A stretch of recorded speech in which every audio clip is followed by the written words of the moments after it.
They know it. But there is a thing called self-denial.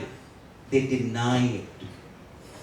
Let me share with you, as a consultant with many organizations, I have come across very painful denials. I know exactly what can be done to make them more wholesome, more meaningful, and more conscious. But they are denying it. Because in a state of addiction, first thing that you do is deny, right? So my friends, the ailment is called addiction. And this addiction is increasing because that's the only way by which I can stay in the state of self-denial and self-deception. So that is the as-is situation. Don't need to feel sad or bad. The reason being, before we get into the reason, let's have a look at the internals, the inside story. We all come with needs, right? However, some of us convert our needs into desire and then go through the cycle of avarice is another word for greed. And this is driven by love of power, leading to a scarcity mentality. I always feel that it is not enough. So let me go and hoard more. Let me get a little more. Let me take away a little more from the other. Let me compete. In the name of competition, it's no more competition. Competition is a very healthy word. Let me take away. Whereas, there is another set. Madam, somebody talked about passion, right? You talked about passion. Here, your word is here. Which is driven by values. We'll talk about values a little later. But values are something which we are again gifted with, so that our responses are appropriate. Very simple. At any point in time, when I am making a decision, when I am making a choice, I am making an appropriate choice. So if I am value driven, you can be rest assured that my responses, my actions are all appropriate. And when I am value driven, the shift is from love of power to power of love. That's when people will be loved. That's when I'll make sure that the excess is not hopped up or hoggled up greedily, but shared equitably. That's when I will dedicate myself to whatever I believe is right with passion. And that's when abundance mentality would prevail. Currently, the mentality that prevails is in the daytime says, I don't see the stars, they're not there. Nobody stops to consider that this thing called sun has been shining and given life for eons and eons of ages. Everything in nature is abundant. It's only for us to be conscious about it, to be able to know. And as you rightly said, the most abundant source of energy on this planet is people. So to be able to be on the abundant side of business, the first principle can be value people. They are no more resources, they are sources of value. So I thought I'd just share with you the unconscious side of reality and the conscious side of reality. They are coexisting. I showed you a list of 250. I'll share with you a list of some 30 odd which are on the opposite side. Only thing is, when things fall and break, there's a lot of noise. But growth, conscious growth is very silent. So don't lose heart. I'm going to share with you how conscious enterprises are being built, are growing, are coming into picture. They are amongst us. And conscious leaders are sitting here. So right now I have 5 names. You can read for yourself. In the face of recession, how did they respond appropriately to come out not only safe and surviving, but more profitable? I'm not saying these are conscious enterprises, but they would have done something consciously. They had some element of consciousness. Mr. Gowda, I think we can share the slides with them. So you don't need to write, you can be with me. I'll be very happy to share all the slides with you, as long as you don't commercially use them. Look at Ford. I don't know how many of you have tracked Ford. For 3 years it was in major losses. And it was one conscious leader who came and turned it around, completely revamping its image.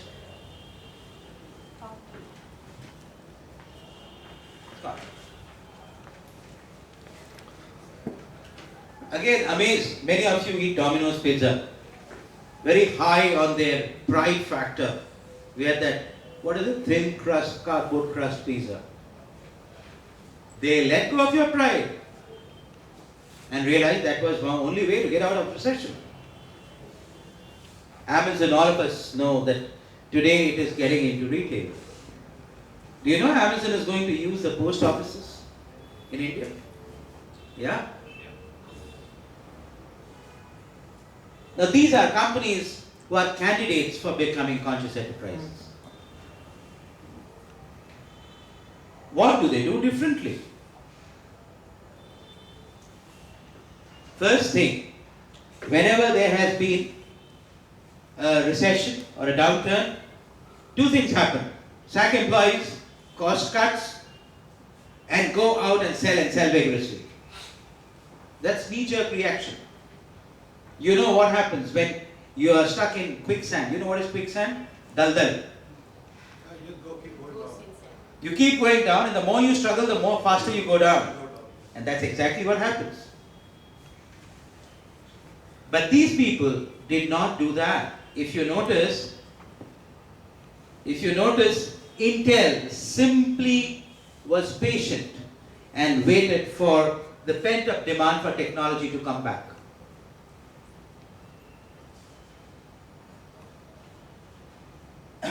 They responded rather than reacted. Any questions? What is difference between respond and reaction? When the wind blows, the tree sways. That's a response.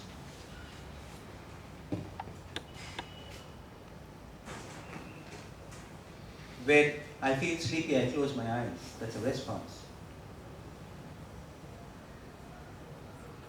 I have been served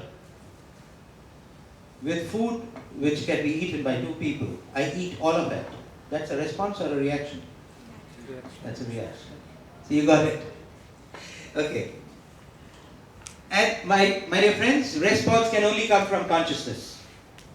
Reaction comes from one's ego or the unconscious. They did not rely on best practices. So best practices would have been cost cut, employee cut, go down on prices, sell aggressively, all that. No.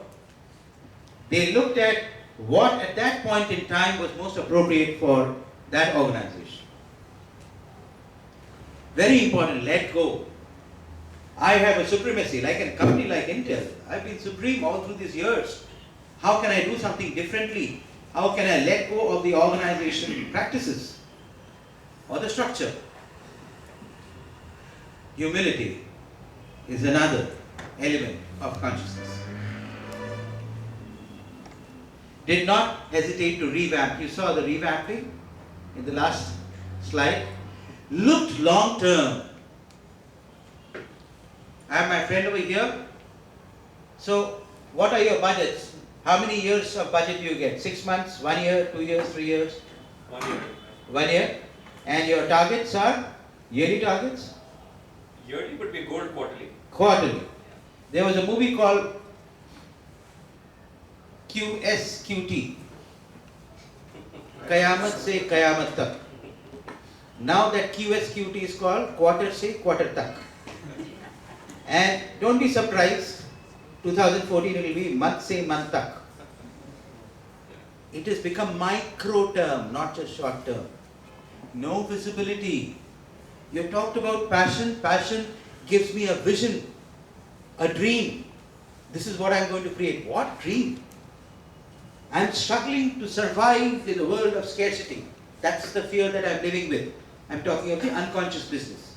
But the conscious business says there is abundance, and with that abundance, I can create a dream which is going to make our lives more beautiful. So these people looked at growth rather than survival. If you fight for survival, in all probability, you won't. If you look at growth, nature, or the laws of nature, the laws of survival, will take you forward. Look at your own lives, you will see that has happened. So let's quickly have a look at the nature of emerging businesses. They create, conserve, and consume in harmony. Okay, I'll go take a little detour into our Shastras. There are three prime gods. Who are the three prime gods? Brahma, Vishnu, and Maheshwara. Brahma is responsible for? Vishnu is responsible for? Sorry? Conservation. And Shiva is responsible for? Destruction. Or consumption. Or consummation, we can say. Why do you think they are together? We see their murti together. And again you will say Brahma also has four faces together. But why is Brahma, Vishnu and Maheshwara together? Friends, because they need to be in harmony. It's a cycle. Whatever is created. It's a cycle which goes in complete harmony. You can't create more and hope that life will be sustained. You can't conserve and hoard more and hope that life will be sustained. And you can't get into this wild consumerism and hope that the economy will boom. There has to be a harmony between the three. So nature of emerging businesses, like the businesses we saw, and some of the businesses that we're going to see, they are in harmony when it comes to creation or renovation, conservation as a maintenance, and conservation or consumption as in business. They don't sell madly and crazily. There is a balance there. The other thing is, they work towards co-creating collective wealth, wisdom and well-being. They are inclusive. Their people being the most important asset. In most of the conscious enterprises I'm going to showcase, their people are paid at least anywhere between 40% to 100% higher than their competitors. And they could be 200% more profitable than their competitors. And it is not just with their people, with their stakeholders, with their suppliers, with their customers. I know of organizations who do product development. Let me take the name. I don't see anybody from Honeywell Technologies, Honeywell Technology Solution. Very high-end technology solution company. They co-create product designs along with their customers. Because the same product will go to them. So it is important that I ensure their well-being. And in the process, they take their wisdom levels up also. Philips, way back, I remember, we were doing some work with Philips. They call their suppliers to update them on the yearly plan. Can you imagine? Can you read it? NIIT, the largest technology educator, has long service award for its partners. Can you imagine? These are companies which are thinking conscious, which are on the path of being conscious. They're not far away from us. Driven out, inside out, values, purpose and beliefs. Now, I won't take names. When the BPO boom came, many IT companies got into BPO. Can you think of some of the names? You can take names, but I cannot. Oracle. Okay, wonderful. BPO as in complete process outsourcing. Yeah, Oracle. IBM. Yes. HP. Okay? But you know, their BPOs are more in-house captive technology support. I'm saying, Accenture. huh? Accenture. Accenture, okay. Wipro. Infosys. Why is that smile on your face?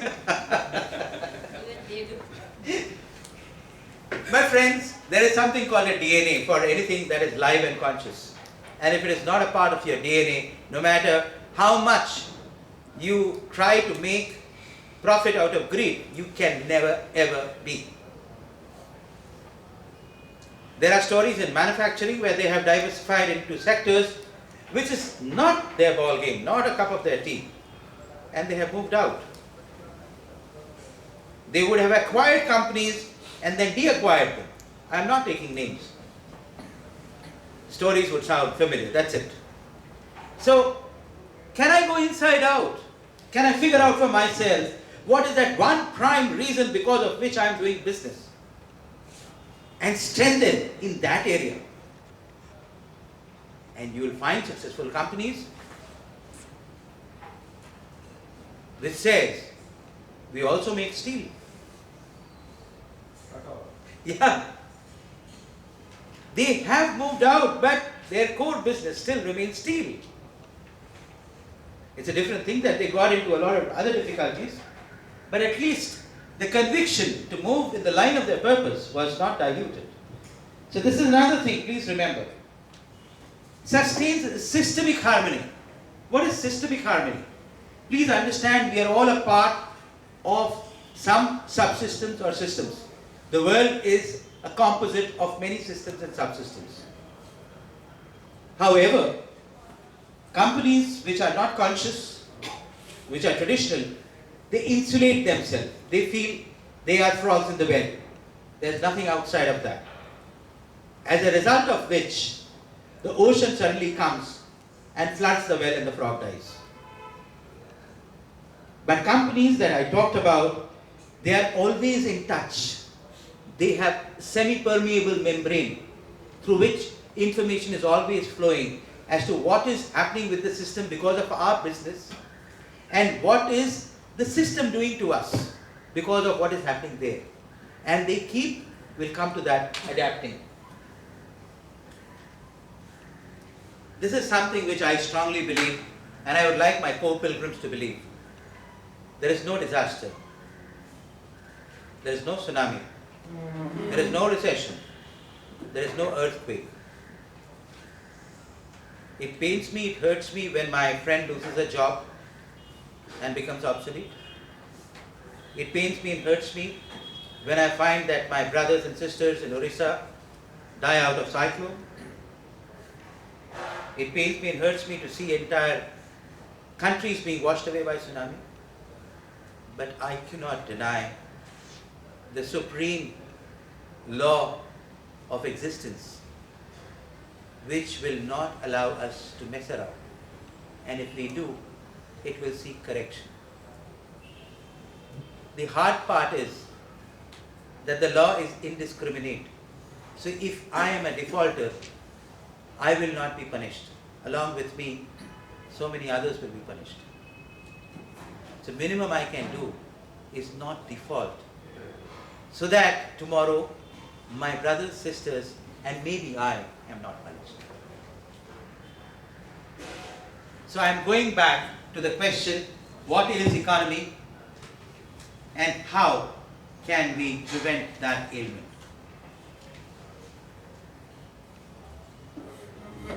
This is a very bold statement I am making, but I am very sure about it. I am coming with my passion and conviction. The only way the economy will be healed, the way it was meant to be by Adam Smith, it is going to be if there are more conscious enterprises around running the economy.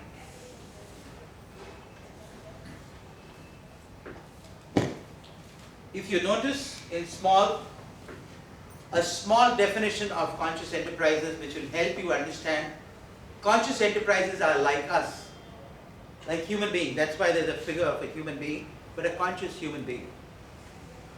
Complex humanistic systems. We are complex systems, right? You don't know why certain things happen because it is complex. We are living, breathing, reaching out, sensing and responding. So are conscious enterprises. With the capability of self-adapting, self-learning and self-evolving.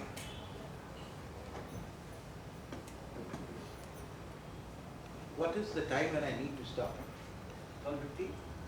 50? 12:15. 12:15. I'm close to 12:15. Anyway, the 10 minutes. And I thought it was 12:45, 10:45 to 12:45. That was the time given. Well, you can go up to that, no problem. Okay. Because that's how I'm prepared. One more session is there. Okay. No, just check the schedule. Am I going by the schedule? 10:45 to 12:45. Am I right? Yeah. Okay. Fine. So I am giving certain symptoms of conscious enterprises. Somebody talked about the management is not interested. It starts with this, the executive intent to build a conscious enterprise. Intent and conviction that only conscious enterprises will prevail. They don't run away from change. They don't try to arrest or fight change. They respect and embrace change as a systemic neutralizer. You saw in one of those where the company revamped itself. So recession was a welcome event in their lives. Willingness to let go of habits to adapt to changes in the habitats. Tigers are perishing, right? Are going extinct. Why? Because we are cutting forests. Their habitats are changing. Who are tigers? They don't have consciousness. Human beings and humanistic system has consciousness to learn how to change their habits to suit to a new habitat. So let's say the laws of taxing has changed. They know how to change the pricing structure. Much ahead of the law. The customer tastes are changing. Domino's, we saw that. There are many other companies, how quickly they are responding, right? Faith in enterprise being and not getting carried away with the becoming. Very, very important. This is a unique differentiator between a conscious and a non-conscious enterprise. There is a company which makes sure that all people within that company know what is the DNA of that organization and are measured by the DNA. It's a technology company. DNA is the essence of the being. It's a new concept, so it might be very difficult for you at this stage to understand. But I'll take you to the next slide. Perhaps it will become simpler. Conducts business as an expression of its purpose of existence. Again, a differentiator. Business is not done as an expression of profit maximization intent or motive. Business is done as an intent to express my purpose, profit becoming an incidental outcome. And mind you, in some cases, 200% more profit than their competitors, non-conscious competitors. Leadership is driven by a cause and mission, not motivated by a need to manage and overcome fear of change or fear of people. Most leaders fear their juniors and peers. Here the leader is only bothered about one single cause and mission that the leader has to make happen for the company. Nurtures a process of natural selection and emergence for creating and living independent stakeholder relationships. Very interesting, another differentiator. Recruitment in these companies are done differently. Recruitment are done based on people gravitating to these organizations. Recruitment of partners, recruitment of members. I personally don't like the word employee. I use the word members. Because in employment, there is a hint of loss of freedom. And human beings are born with the right to be free. So we are all members, we are not employees. Conscious learning, openness and receptivity to learn as an enterprise, part of conscious enterprise culture. I know a technology company, at the end of every project, the members of the project will come together, deconstruct the project, what happened, what did we do, what was the outcome, and from there they will cull out learnings which they will plow back into the next project. This is a part of their process, and nobody dictated that, it emerged. Everything in a conscious enterprise emerges. Cellular consciousness, very interesting word. Look at our body. Every cell is intelligent. Do you know that? You know that? If there is one embolism in your brain will shut down. Right? If one artery over here gets choked, you'll have a myocardial infarction, right? Each and every member of a conscious enterprise has intelligence and consciousness, and that is upheld and respected. Because if there is a choke or dysfunction in consciousness at one membership point, it can impact the overall consciousness of the organization. And I have struggled with an organization which had the elements of consciousness but is not conscious because of a feudalistic leadership out there. It was a struggle to bring in cellular consciousness. It's not easy. It needs repeated conscious leadership for it to prevail. And the final thing, my friends, is closed loop feedback and knowledge osmosis to enable continuous evolution. You go to a cold land and suddenly you find your body adapting to it, right? How does it do? There is a feedback system that is always there. Again, you come back, you start sweating, right? It's a closed loop feedback. Very similarly, conscious enterprises have information systems which are closed loop feedback. And mark you, what Mr. Vidyasagar said is so true. A conscious enterprise has technology running as its arteries and veins. And therefore many of them may not have a building at all. They might be completely digital. Right? And in being digital, therefore, it's easy to have a closed loop feedback. I still haven't received any questions.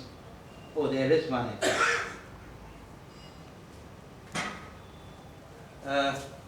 I need the names also. An example of Indian corporate leader for point 6. Indian corporate leader point 6. If I have more time, I would love to talk about this leader who I worked with. I was with CMC for 9 years. That was my cradle. Anybody from CMC? Worked with CMC? Has any connection with CMC? No. Dr. P.P. Gupta, he was the chairman, managing director. He was designated, appointed by the Department of Electronics. It was a public sector undertaking. But today, you go online and book your railway tickets, right? How many of you are trading in stocks online? Raise your hands. Okay. The literacy levels in villages through computers and many such quality of life applications were not only implemented but conceived and passionately driven down the organization by Dr. P.P. Gupta. A doyen, not a very sung hero like Bill Gates or Steve Jobs, but today, whatever India is, the first countrywide network. When did you first use an email? Which year? Sorry? 2000, mid-90s. Mid-90s, okay.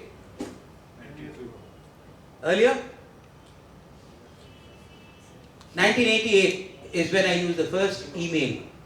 It was the first network, countrywide network called Indroneil, where he decided to connect